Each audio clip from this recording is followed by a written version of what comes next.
Os domingos pós-ressurreição, eles são domingos muito especiais, porque eles nos convidam a olhar para a Páscoa não só como um evento histórico, não só como um feriado que nós gostaríamos de estar com os nossos entes queridos, mas para que possa moldar, transformar a nossa vida na forma de ser, agir e pensar.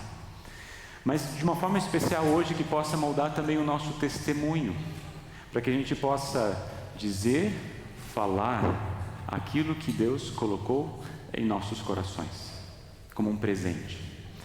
E as leituras que a gente tem hoje vão nos ajudar nessa caminhada de testemunho, de uma vida de testemunho.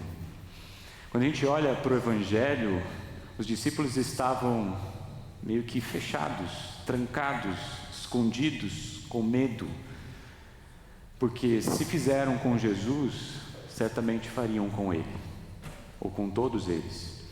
Então, eles estão fechados, estão com medo, estão amedrontados, mas tem um aspecto a mais aqui nesse texto.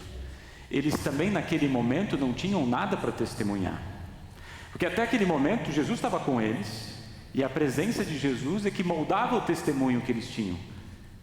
Só que agora, depois da morte de Cristo e do túmulo fechado, o que eles vão dizer para as pessoas que estão ao redor? Então não só as portas estão trancadas com medo das autoridades, mas o coração e a vida deles, eles estão fechados, porque eles não têm o que dizer, eles não têm o que testemunhar. Do que eles vão falar? O que eles vão dizer? Então, nesse lugar fechado, e eles com medo, Jesus entra. O estar fechado não é um impedimento para Jesus, a gente sabe disso. Jesus vai ao encontro deles e oferece algo que é muito profundo. É uma pequena palavra, uma simples palavra: que a paz esteja com vocês. Eles ficam tão felizes que nem conseguem entender o que significa essa paz. Parece que estavam sonhando. Será mesmo que Jesus está diante deles? Então Jesus repete: que a paz esteja com vocês. E agora ele envia os discípulos dizendo: assim como o Pai me enviou, eu também envio vocês. E nesse momento, Jesus ele sopra o Espírito Santo no coração daqueles discípulos. Recebam o meu Espírito Santo. Isso, na verdade, se a gente for pensar, conecta com a criação de todas as coisas.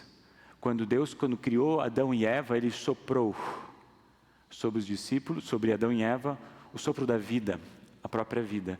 E agora Jesus, o próprio Deus, ressuscitado, sopra sobre os discípulos a vida.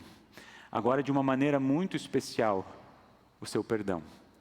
Recebam o Espírito Santo, e ele diz: se vocês perdoarem os pecados de alguém, esses pecados são perdoados, mas se não perdoarem, eles não são perdoados. Da mesma forma que Deus criou Adão e Eva e soprou vida naqueles corações, Jesus está dando vida para esses discípulos, mas mais do que isso, está soprando o perdão e a nova vida. Esse perdão, hoje, o nosso pastor estagiário refletiu isso de forma muito, muito especial e muito importante.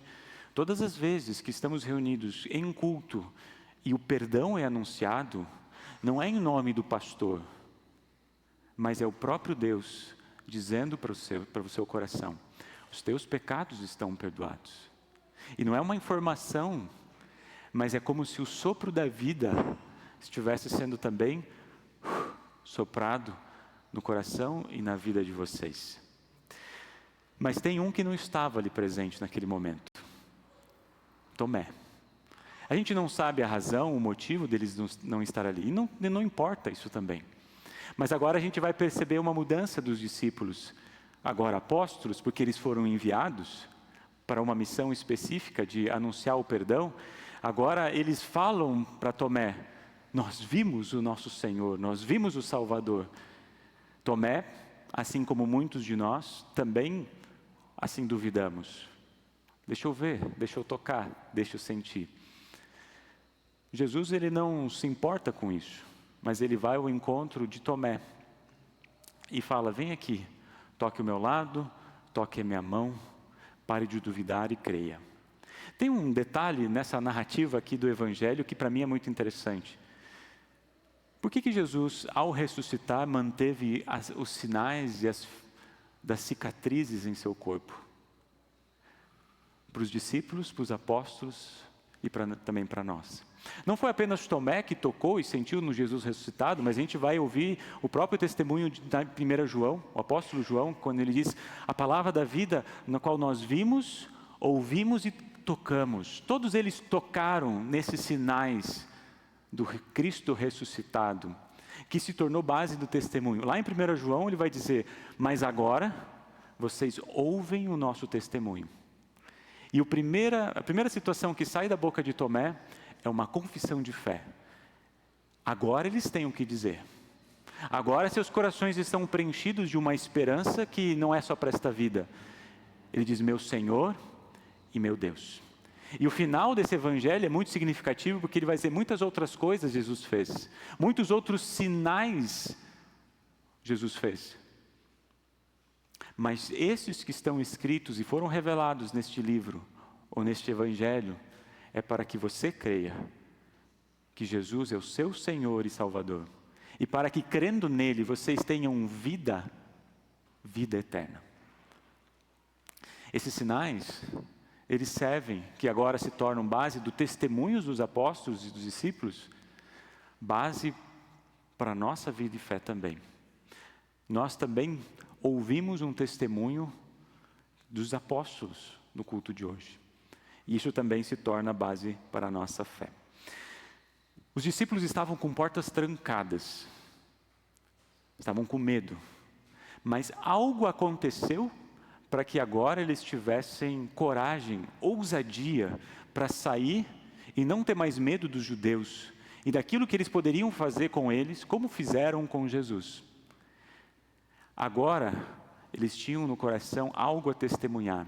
E nem mesmo as inúmeras vezes que eles foram presos, silenciou o Evangelho. E quando a gente começa a olhar nessa perspectiva, a partir do capítulo 2 de Atos, que tem Pentecostes, a gente vai daqui a algumas semanas lembrar Pentecostes, mas logo depois, que o Espírito Santo, então, habita no coração dos discípulos, dos apóstolos, eles testemunham a respeito do Cristo crucificado. Muitos ouvem essa mensagem, são batizados. No capítulo 3 a gente vê que há um milagre que aconteceu, que uma pessoa que não andava agora começa a andar, muitos começam a crer, só que isso gera desentendimento, gera sofrimento, gera perseguição. Os apóstolos foram perseguidos pelo Sinédrio, foram jogados na prisão. E do capítulo 3 ao capítulo 5 a gente vai ver pelo menos 3 vezes os apóstolos sendo jogados na prisão por testemunhar o Evangelho. De repente são soltos, saem, são jogados de novo. Na segunda vez um anjo os tira da prisão e fala assim: vão lá anunciar, voltam para o pátio do templo. E todas as vezes eles tinham a oportunidade de dizer. Agora eles não tinham medo mais do que poderia acontecer com eles, mas eles tinham a ousadia de falar do nome do Senhor na vida e no coração daquelas pessoas que estavam ali presentes.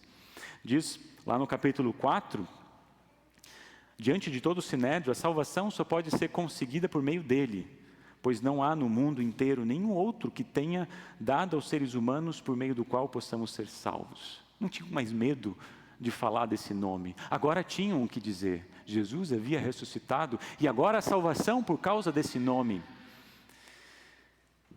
O grande Sinédrio, e hoje a gente ouviu um pouco dessa leitura, no final dessa leitura, o grande Sinédrio falou assim: não vamos fazer nada com essas pessoas, vamos mandar eles embora. Não vamos, porque eles queriam tirar a vida dos apóstolos, não vamos fazer isso. Mas o que eles fizeram? Vamos chicoteá-los, vamos maltratá-los, vamos fazer com que eles sofram. Talvez eles vão parar dessa loucura de falar do nome desse Senhor. Mas o que mais me pegou nesse texto aqui de Atos foi o seguinte: eles falaram assim, foram chicoteados, mandados para que nunca mais falassem a respeito de Jesus. Depois os soltaram. Os apóstolos saíram do conselho muito alegres, porque Deus havia achado que eles eram dignos de serem insultados por serem seguidores de Jesus. De uma perspectiva, eles estavam com medo daquilo que os líderes judeus podiam falar. Mas depois, algumas semanas depois, agora eles estão alegres de serem insultados, de sofrerem por causa do nome do Senhor Jesus. Porque agora eles sabiam que o Senhor ressuscitado não os abandonaria. Eles tinham ouvido Jesus dizer: eu estarei com vocês todos os dias até o fim dos tempos, e mais, porque eles não apenas lembraram do que Jesus disse, mas sabiam com convicção absoluta que Jesus vem nos salvar e nos livrar dos nossos pecados. É isso que eles queriam anunciar, e essa alegria perpetuou no seu testemunho e na sua vida. Talvez a gente esteja pensando: pastor, isso é difícil. E de fato é. Como assim? Talvez isso seja pesado demais. Abrir mão ou sofrer em nome da nossa fé. Mas na verdade, eu acho que a perspectiva aqui não é a do sofrimento, mas do que eu estou disposto a abrir mão. Eu quero que a gente pense nessa perspectiva. Não do que eu posso sofrer por causa de Jesus, mas eu estou disposto a abrir mão da minha fé para que eu não sofra ou não passe por aflições. Eu acho que é essa perspectiva que o texto nos convida a pensar. Não do sofrimento, mas do estar disposto a abrir mão desta fé. Porque se eu não estou disposto a abrir mão dessa fé, o sofrimento ele não se torna um peso, uma carga, mas uma oportunidade de testemunhar o nome do Senhor. E a gente vai continuar essa reflexão agora, porque muitos anos depois, agora Pedro está falando agora para a igreja. Esse é o texto que o Valdir leu hoje. Isso foi muitos anos depois. E a gente começa a entender porque o evangelho começa a se espalhar. As pessoas começam a ouvir e a crer nessa palavra. E perseguições começam a vir, porque eles não queriam abrir mão dessa palavra. O que acontece? Dispersão. As pessoas começam a se espalhar por todas as regiões. Por quê? Porque elas estão sendo perseguidas. Então elas vão para essas regiões da Ásia Menor, todas essas cidades que o Valdir leu, são espalhadas. E agora Pedro escreve para esses cristãos que estão sendo perseguidos nas mais diversas regiões. Só que agora ele fala na perspectiva de alguém que passou por isso e passa por isso para trazer conforto, consolo e esperança. E é nessa perspectiva que a gente lê esse texto, de pessoas que sofrem porque não querem abrir mão da sua fé, independente daquilo que passem no seu corpo. E por isso, acho que uma pausa aqui é importante a gente fazer. Os cristãos naquele tempo, talvez ser cristão naquele tempo, ser um seguidor de Jesus naquele tempo, em certa medida é diferente do que ser um seguidor de Jesus nos tempos de hoje. Porque ser um seguidor no tempo de Jesus, ou no tempo dos discípulos, dos apóstolos, significava abrir mão da sua família. Às vezes a gente não entende aqueles textos que falam que pai vai brigar com mãe, sogra com nora. A gente às vezes não entende porque a gente traz nesse contexto que a gente vive hoje. Por quê? A minha fé vai fazer com que eu... Cadê a liberdade religiosa aqui, né? Mas o ponto é que se você fosse cristão naquele tempo, você perderia tudo. O direito, se você tivesse herança, perderia todos os direitos de herança. Um filho poderia denunciar o pai, um pai poderia denunciar o filho, o casal, um poderia... Percebam a situação que colocava uma família quando alguém tinha alegria ou ouvia essa alegria do evangelho no seu coração e se colocava: será que eu posso testemunhar aquilo que eu creio para alguém que pode me denunciar e eu ser morto por causa disso? Não só questões familiares, mas questões na sociedade. Você não podia ir para qualquer lugar. Talvez você seria exilado se não fosse morto. E eu li alguns lugares, alguns pais da igreja falando um pouquinho dessas torturas que eram feitas por cristãos. E eu falei assim, não vale a pena trazer para o culto, porque é pesado demais. Eu li algumas histórias de pessoas que foram torturadas por causa do evangelho, por causa de Cristo. E às vezes a gente não tem essa noção clara, mas o termo mártir, quando a gente pensa em mártir, a gente pensa em alguém que morreu por uma causa. Mas o termo em grego significa testemunho. Alguém que testemunhou a sua fé. Ou seja, naquela perspectiva, que não abriu mão daquilo que creu, daquilo que cria, ou seja, de Jesus Cristo, seu Salvador, não abriu mão disso, ao ponto de não se importar em perder sua vida. Muitas vezes a gente pensa, quais são os argumentos que se tem para falar da ressurreição de Jesus? Ninguém duvida da ressurreição de Jesus. Mesmo aqueles que não são cristãos, isso nunca foi um fato a ser duvidado. E um dos argumentos que é talvez um dos maiores e mais fortes, como pessoas que morrem por causa desse nome, sem receber nada em troca, milhares de pessoas que continuam morrendo por esse nome, não porque querem buscar o sofrimento, ou a dor, ou enfim, mas porque não querem abrir mão ou não querem negar a sua fé. Não tem nada mais forte, um testemunho mais poderoso do que a ressurreição de Jesus, quando pessoas não abrem mão daquilo que creem, por causa daquilo que receberam. Então, quando a gente olha para 1 Pedro, olha só o que Pedro diz para essa igreja que está sendo perseguida e está sofrendo no seu corpo por causa de Cristo. Louvemos ao Deus e Pai de nosso Senhor Jesus Cristo por causa da sua grande misericórdia. Ele nos deu uma nova vida pela ressurreição de Jesus Cristo. Por isso, nosso coração está cheio de uma esperança viva. Ele fala, por causa da grande misericórdia de Cristo. Às vezes, esse termo, dependendo, na nossa tradução que a gente usa aqui na igreja, a nova NTLH, às vezes é traduzido como pena. E não carrega tanto o propósito quando fala sobre a misericórdia de Deus. Porque pena, às vezes, dá uma ideia de sentimento. A gente está vindo na rua, caminha e vê uma pessoa lá na rua, dormindo na calçada, a gente sente pena.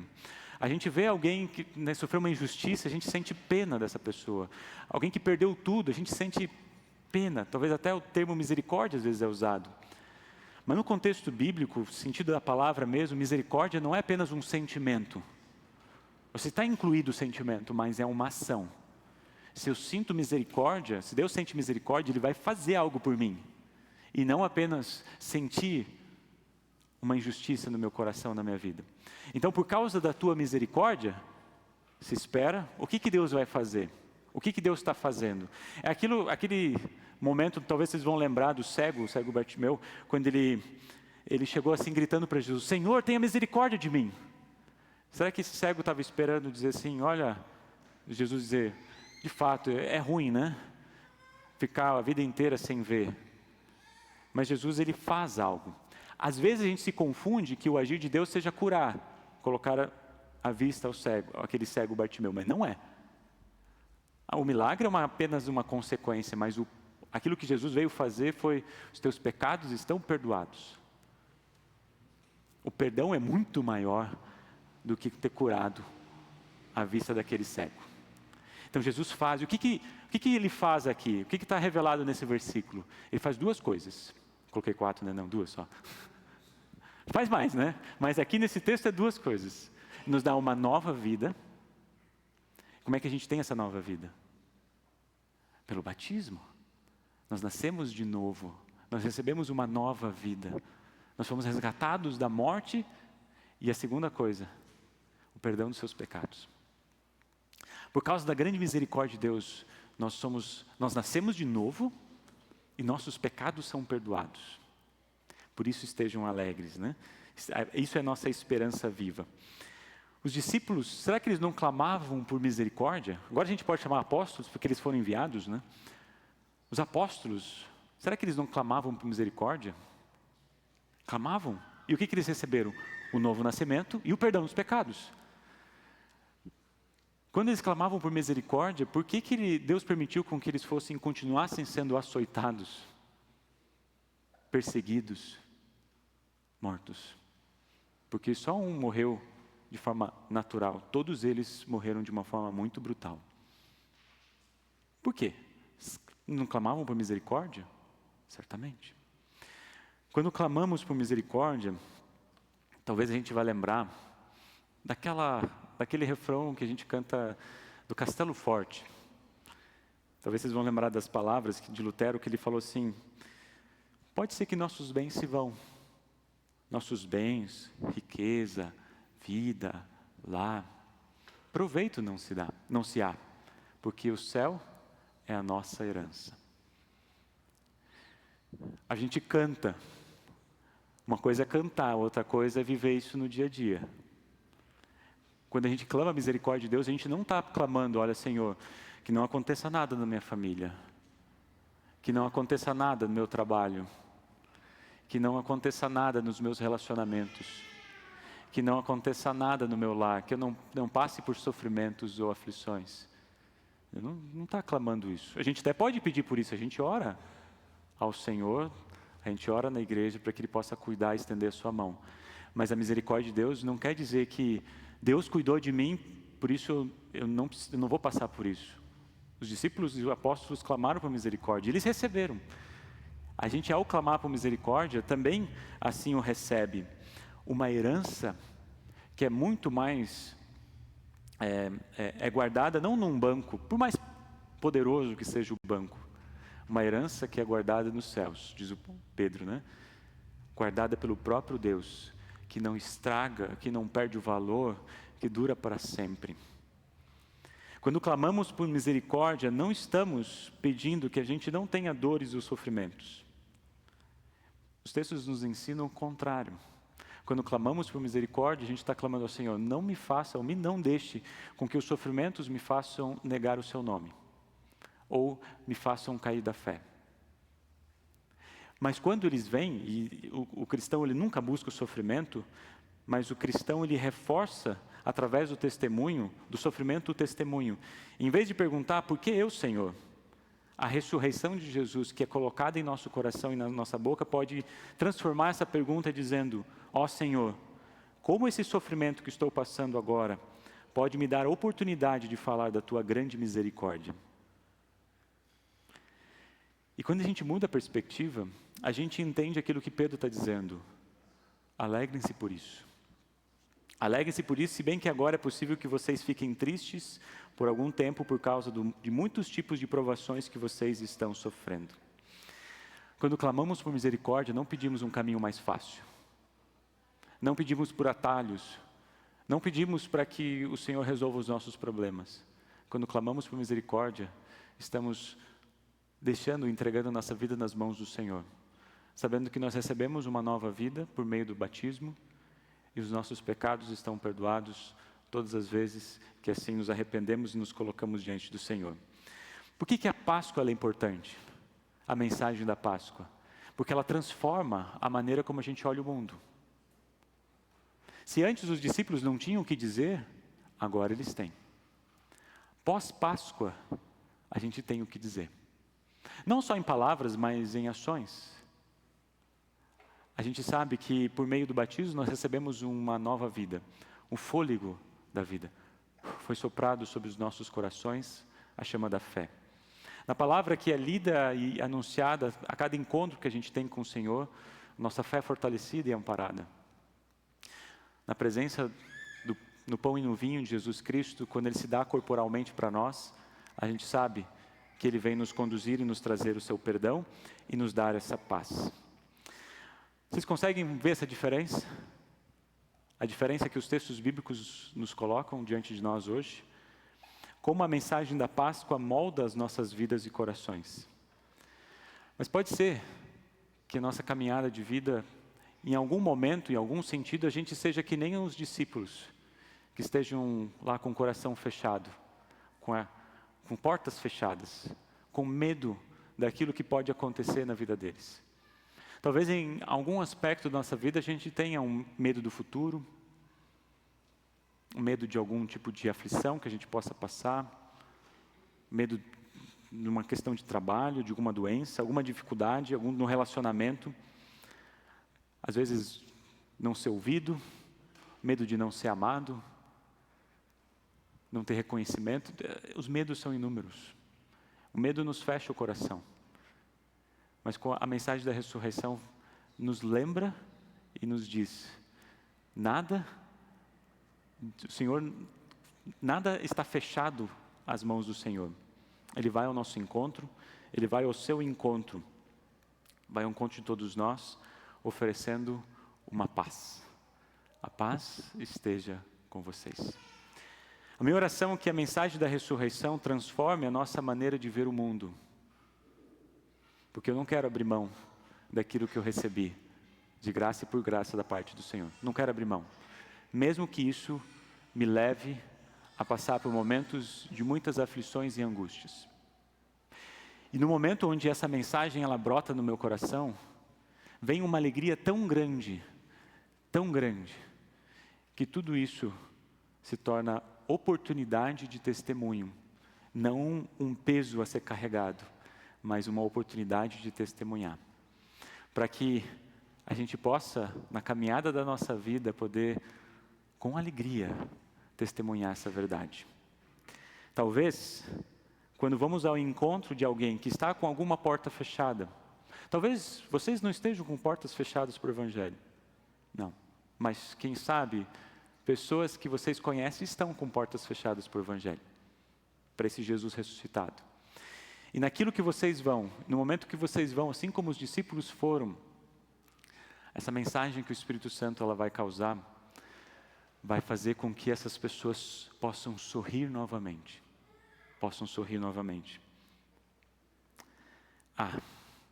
E quando alguém sorri por causa do Evangelho, nada pode separar do amor de Deus. Quando alguém sorri por causa do Evangelho, diz o apóstolo Paulo, nem a morte pode nos trazer tristeza ao nosso coração. Então, como testemunhas, uma vida de testemunho, que a gente possa levar sorriso, esperança na vida de alguém. Porque quando esse sorriso aparecer, nada vai poder tirar, nem mesmo a morte. Como diz o apóstolo Paulo, alegrem-se por isso. Amém.